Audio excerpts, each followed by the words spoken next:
श्री कृष्ण ने कौरवों से पांडवों के लिए 5 गांव ही क्यों मांगे? उन्होंने आधा साम्राज्य क्यों नहीं मांगा? ऐसे क्या कारण थे कि श्री कृष्ण ने कौरवों से पांडवों के लिए 5 गांव ही मांगे? नमस्कार मित्रों, आप देख रहे हैं डिजिटल ज्ञान यात्रा यूट्यूब चैनल। आज हम आपको बताएंगे श्री कृष्ण ने पांडवों के लिए 5 गांव ही क्यों मांगे कौरवों से। महाभारत का युद्ध कई कारणों से हुआ।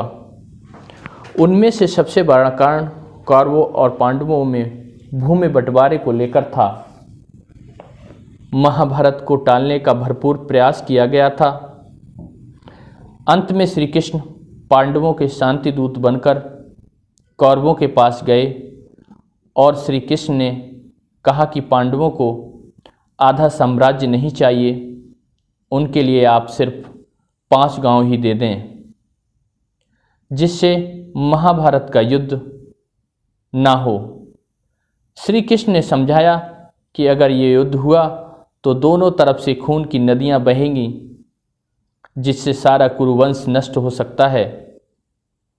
परंतु दुर्योधन ने श्री कृष्ण के इस प्रस्ताव को ठुकरा दिया और कहा कि सुई की नोक के बराबर भी पांडवों को भूमि नहीं दी जाएगी।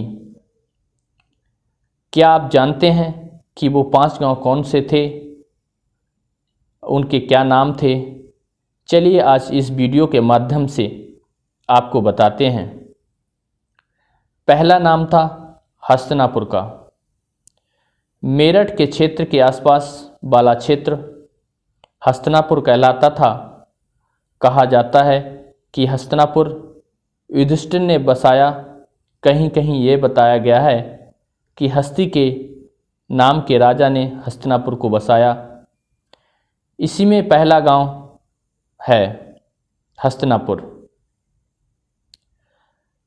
श्रीपद इंद्रप्रस्थ वर्तमान में दिल्ली के दक्षिण में स्थित यह क्षेत्र मेरठ के अंतर्गत ही आता है, जिसका वर्णन महाभारत में किया गया है।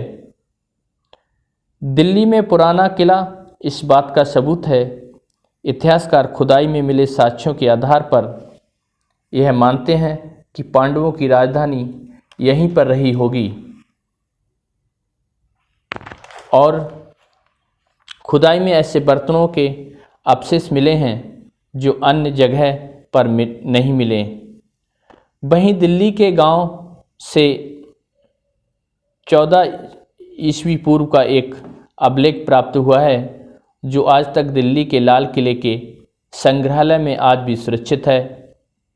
इस गांव का इंद्रप्रस्थ में होने का प्रमाण मिलता है। हालांकि हरियाणा का सीही गांव, जहां सूरदास जी का जन्म हुआ था, जहां पर जन्मजय ने नाग यज्ञ किया था। दूसरा नाम आता है बागपत का। इस गांव को व्याघ्रप्रस्थ भी कहा जाता था, क्योंकि यहाँ पर बहुत बड़ी मात्रा में बाघ पाए जाते थे। यह जगह मुगल काल में बागपत के नाम से जाने लगी।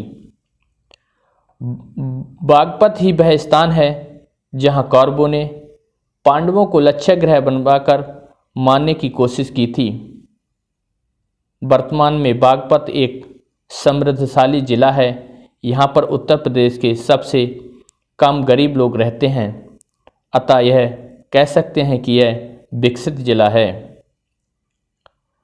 तीसरे गांव का नाम था सोनीपत। सोनीपत को महाभारत काल में स्वर्णनगर या स्वर्णप्रस्थ कहा जाता था। यह हरियाणा का एक बड़ा शहर है, जिसके अंतर्गत गोहाना, गुडलाना, खरखौंदा इत्यादि शहर आते हैं। चौथा गांव का नाम था पानीपत। पानीपत को पांडवप्रस्थ भी कहा जाता था। इतिहास में यह जगह बहुत प्रसिद्ध है। इस जगह पर इतिहास के 3 बड़े युद्ध हुए थे। इसी पानीपत के समीप कुरुक्षेत्र है, जहाँ महाभारत का युद्ध हुआ था। पानीपत दिल्ली से 80 किलोमीटर उत्तर। पानीपत को वर्तमान में बुनकरों का शहर भी कहा जाता है। पांचवा शहर था, पांचवा गांव था तिलपत।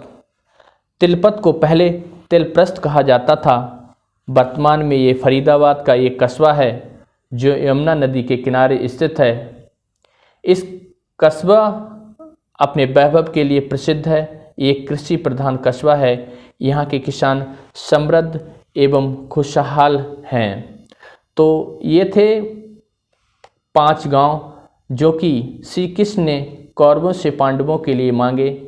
ये कैसा लगा हमारा आज का ये प्रसंग, आप कमेंट बॉक्स में ज़रूर बताइएगा। ऐसे ही मज़ेदार कमेंट्स करते रहिएगा, साथ ही हमारे चैनल को सब्सक्राइब करें। बहुत ही मज़ेदार वीडियो आपके सामने लाते रहेंगे। तब तक के लिए